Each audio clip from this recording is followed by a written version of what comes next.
after 2 years of the implementation of Right to Education Act, 95.2% of the schools are yet to get the infrastructure as promised by the Right to Education Act, madam.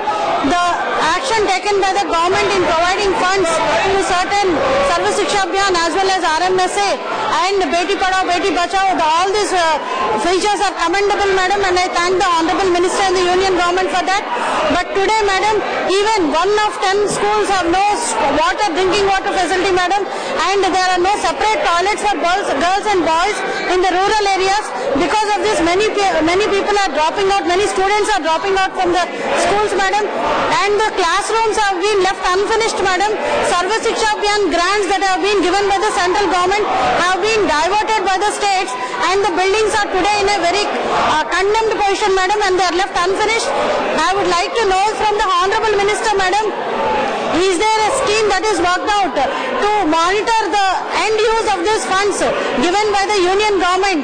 And through Disha also we have submitted report, but no action was initiated, madam. How do the Minister propose to monitor the end use of funds given to the states? Thank you, ma'am.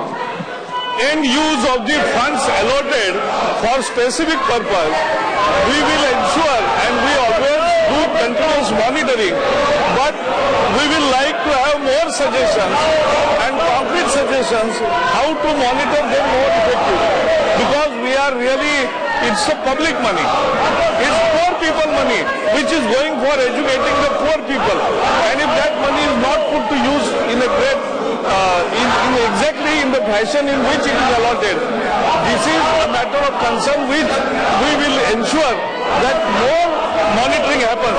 But let me also tell you that now, as far as infrastructure backlog, on drinking water it is not 1 out of 3, but it is just 3% schools which don't have drinking water facility. We have 14.5 lakh schools, and out of that only 37,000 schools. And we will ensure that these schools are primarily provided drinking water facility. As far as the boundary wall is concerned, I appeal to the village panchayats that they should come forward. Education is a community service. It has to be community support, and therefore boundary walls, why Gram Panchayats will not have erected? It can be a wire mesh and cactus and trees. We can make boundaries. Village can take upon their responsibility when we will build. But playground, ultimately it is the village which also needs to participate in this. So we want to upgrade the infrastructure as soon as possible. Ghazipur की rally में जो अपने आप को वो कहते थे कि मैं करप्शन के खिलाफ हूँ, तो उस रैली के अंदर जो भीड़ लाई गई थी या जिस तरीके का माहौल देखने के लिए मिला वो टोटल करप्शन से भरा हुआ था।